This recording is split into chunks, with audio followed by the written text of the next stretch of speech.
Yo, how's it going, everyone? Game for Days here. I just felt like making a just rambling video about the current state of the console war pre-E3. I mean, there's not a whole lot to say when it comes to the console war in its current state. It's not much of a war at all. I mean, it's more of a beatdown, if anything. I mean, if you look at sales, the PS4 is just crushing everything in its path. There is no competition. There's no war on the sales front, or even any type of battle. I mean, it's over. You have delusional Xbox fanboys on YouTube running around talking about the Xbox One's catching up fast. No, it's not catching up fast. It really isn't. I mean, it's simple math. The PS4 outsells the Xbox One every month in the US, the UK, Japan, everywhere. It outsells the Xbox One everywhere. The gap widens month by month. It gets bigger month by month. That is the opposite of catching up. Stop being so damn stupid. Please, you're making us all lose brain cells. The console war is over. PS4 is at, what was it, 22.3 million sold through to consumers? And the Xbox One is at, oh, that's right, we don't know because Microsoft won't tell us because they blend their sales numbers together. If it were selling so well, don't you think Microsoft would tell us how well it's selling? Yeah. Case closed on that one. The sales battle's over. It's the PS4 has doubled the Xbox One. So there's nothing to talk about there. I mean, there's been nothing to talk about. And on the games front, you know, you have Xbox One fanboys still running around talking about, oh, PS4 has no games this, no games that. What games are on the Xbox One? Please tell me. In the last few months, I mean, what has there been? I'm just thinking off the top of my head here. There's been Scream Ride, which is also on the 360, so take that how you will, and Ori and the Blind Forest, which I will say looks like a very fun game. I do want to play that game, and luckily I have a PC, so I can do so. I don't need to buy an Xbox One to play Ori. I'm going to pick up Ori at probably the next time it's on sale on Steam. It looks like a really fun game. And it's funny because it's an indie game. It's exactly the type of game that, you know, Xbox fanboys claim to hate so much and, you know, claim or have no value or no worth. Pathetic. I mean, aside from that, I can't think of anything. I'm sorry. But over here on PlayStation, just this year alone, we've played The Order 1886, Ollie Ollie 2, Helldivers, Bloodborne, MLB, I mean, soon to be Until Dawn. That's coming right around the corner. I mean, there's way more games over here on PlayStation. That's not opinion. That's not me just giving my opinion. That's a sheer fact. There's a little site called listwar.com. It's very good about updating all the new releases, all the upcoming releases, and classifying each title as fully exclusive, console exclusive, etc. And it has all their Metascores on it too. It's a very comprehensive list. I'll pull it up here for you right here. Take a look. I'll show you a few screenshots. Listwar.com. The PS4 fucking spanks the Xbox One in terms of games. Indies, AA games, AAA games, retail games, downloadable games, upcoming games, released games. I don't care what it is. The PS4 wins every category. Look, I hate to break it to you Xbox fanboys, but the Xbox One's lineup is not that great. It consists of a bunch of games that you can get on PC, like Titanfall, Rise, Ori and the Blind Forest, etc. It only has really a couple of what I would consider really, I don't even know if I'd consider them must-own. Just, it only has a couple solid games. And from what I can see, that's Forza Horizon 2 and Sunset Overdrive of the games that, you know, are only on Xbox One. Even then, Forza Horizon 2 is on 360, but we won't mention that for now. I mean, Titanfall is a great game, but I played it on PC, and it's going to have a longer lifespan on PC. It's an online-only game. the only place it's going to have any legs and have any longevity is on the PC. Hate to break it to you.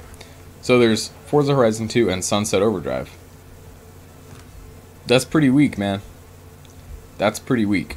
And there haven't been really any worthwhile games this entire year so far on the Xbox One. I know that's a hard pill to swallow, but that's a fact. Whereas over here on PlayStation, there have been numerous solid games, and Bloodborne, which at this point is basically going down as a potential game of the generation contender already from everyone who's played it, all the reviews, etc.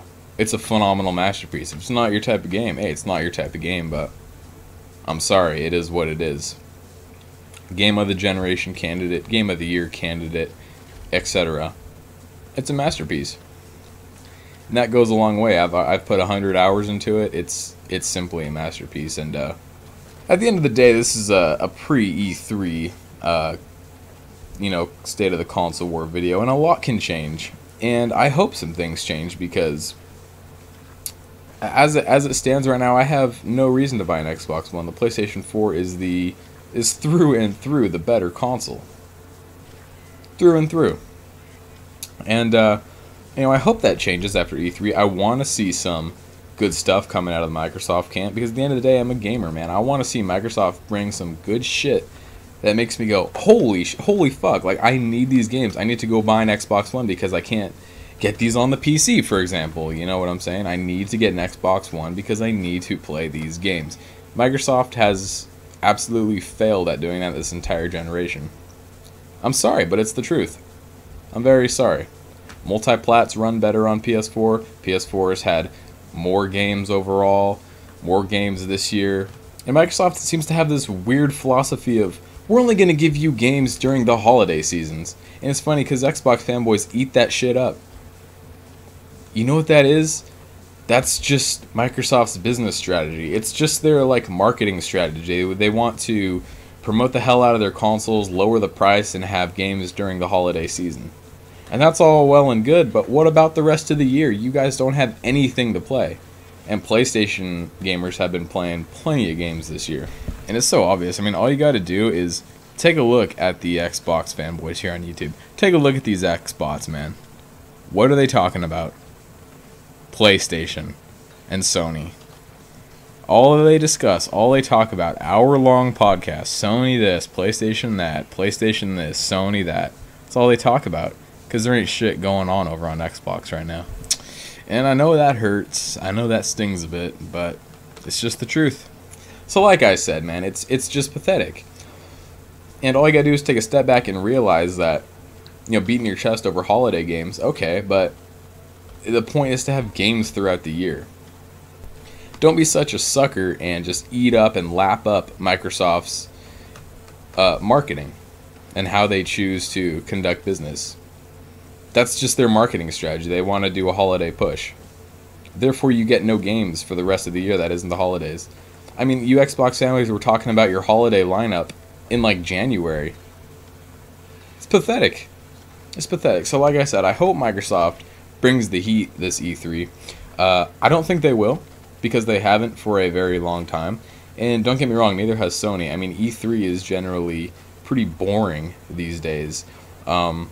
One good thing I can say about Microsoft last year is they focused all on games. I mean, too bad they were either all multiplats or just like a CG announcement of Crackdown or Scalebound. Boring. Boring. Microsoft is really thumping their chest over what they're going to have this year, so hopefully they deliver, because I want to see some shit that makes me go, oh my god, I need to buy that Xbox One for $150 this holiday season, because we all know that's how cheap it's going to be. Not really, it's going to be cheap like this last holiday, but I want to see some stuff, man. I want to see some stuff, and Microsoft has been failing to give us solid reasons to buy this console.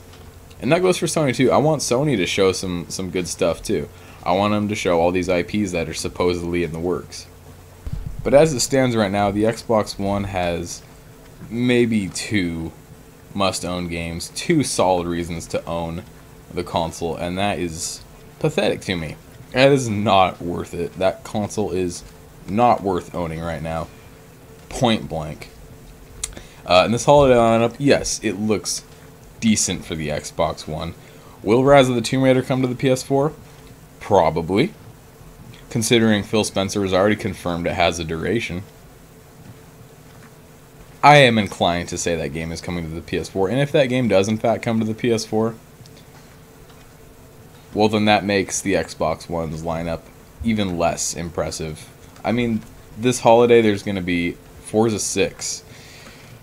Wow, another Forza. I mean, that cow's udders have got to be hurting at this point. That cow's udders have got to be just raw from the sheer milk that they're trying to pump out of it. Yeah, I feel bad for that cow. No, but Forza is a solid game for those who care. Really, I can't muster up any shits to give about Forza.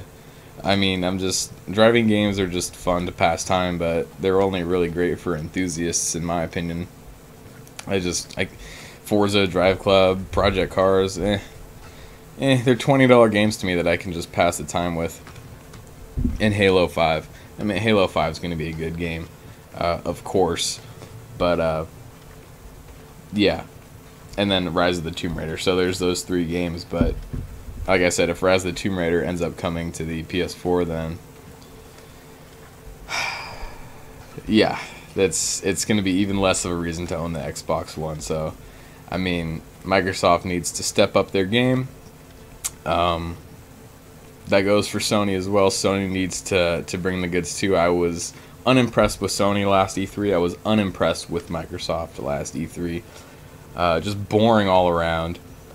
Boring all around. So hopefully they both bring it, and I'm going to be weighing in on the E3 conferences this year for sure. I'm not going to watch them live because when, like, Sony, for example, starts wasting time with, like, Powers and spends, like, a half hour on Powers, get the fuck out of here. It's shit like that that makes me just not want to watch it live. I'm going to wait till the end of the day and probably just run through a stream of it. Run through a video of it and just skip the boring parts, and then weigh in on the conferences and hopefully be very pleased. But I'm going to give my genuine thoughts and genuine opinions on what I thought about the conferences. So this was my pre-E3 State of the Console War 2015. PS4 is dominating the Xbox One. It's a slaughter fest. Poor Xbox fanboys are living in fairy tale land, but that could very well all change after E3. The tables could turn and the tides could shift. I'm looking forward to it. E3 is a fun time. You know, usually there's some fun news coming out. The fanboys are all getting excited. It's just a fun time to, you know, be a gamer. And it's just over a month away, so can't wait for that. Anyway, guys, take it easy. Hope you have a good one. Bye-bye.